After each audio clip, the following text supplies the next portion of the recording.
Ah, there you are. You're just in time to welcome our guest.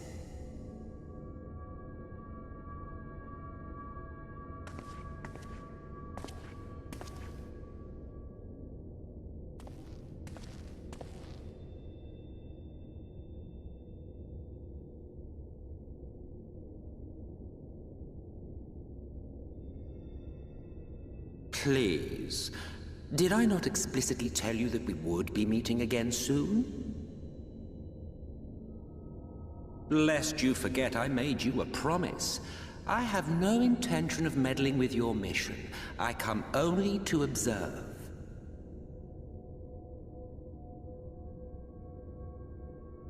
Your Exarch friend in particular has piqued my curiosity. Summoning you all like that. Most impressive.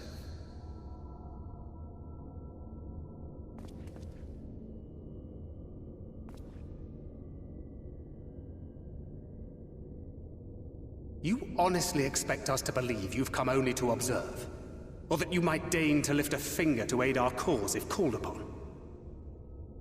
Even if there were a sliver of truth in your words, I would never accept your help. Not in my darkest hour. Not after all the suffering your kind has wrought. So petty. I meant what I said, and I said what I meant.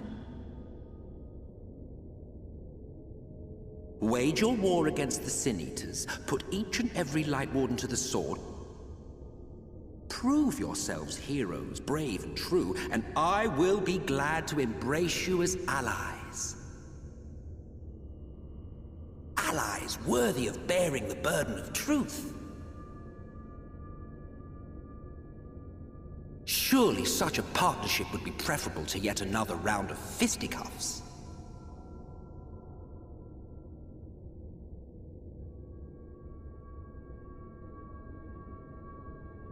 And thus did the olive branch wither and die. Pity. Well, let no man say I did not try, futile as it was. Though I suspect you will seek me out when you grow tired of making the same mistakes.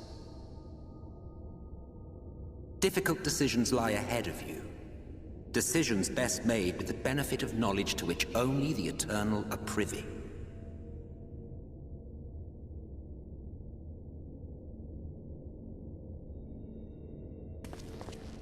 For now, I shall resume my shadowy vigil. Whatever you choose to do, make sure it's worth watching, would you?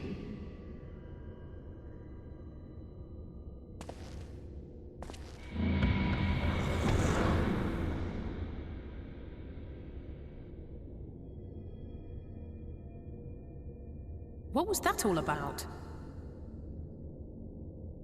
A vain attempt to make us doubt our chosen course, most like.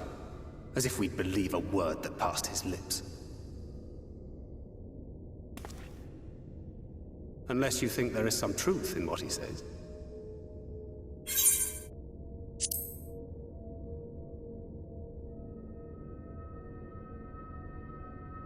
If he simply meant to lead us astray, he could have done so without revealing himself. At least, not in the manner he did. It goes without saying that an alliance with the Ascians is out of the question. But since we have no way of knowing where they might be hiding, it seems only logical to press on with our mission, even if our enemy seems content for it to succeed.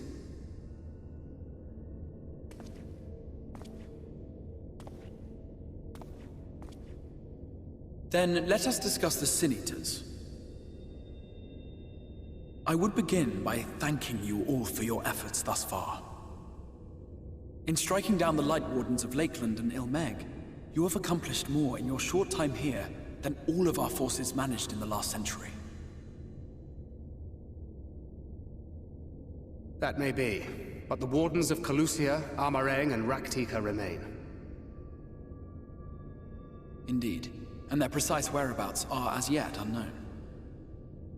Which is why I propose we divide our forces and conduct a systematic survey of each region. Once we have found our quarry, we may then determine how best to proceed. I'll take our meringue in that case. I know the lie of the land well enough. If there are no objections, I will make for Calusia. I have connections there both in and around Yulmore that may prove useful. Then I would ask that you journey to Raktika. There you will find Y'shtola. With her assistance, I doubt the Warden will evade your grasp for long. Is Y'shtola the conjurer you and Urianger used to talk about? That's right. Though we haven't spoken much since she left for the forest. I fear I may be to blame for that. I had every intention of relaying the news of your arrival, but she is disinclined to speak with me. You have visited her, have you not?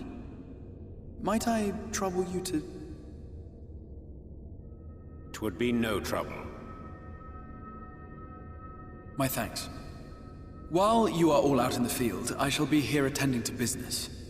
I had somewhat fancifully contemplated joining the search myself, but other matters demand my attention.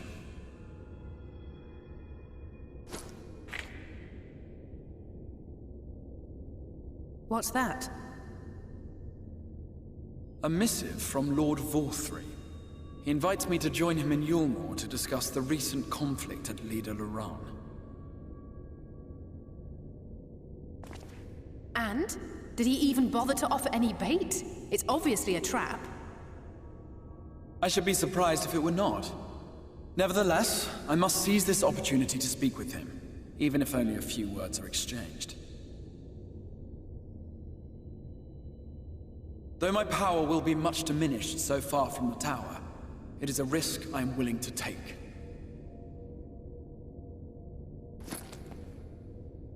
Master Alphinaud, might I impose upon you to accompany me to Yulmore prior to beginning your reconnaissance? Of course.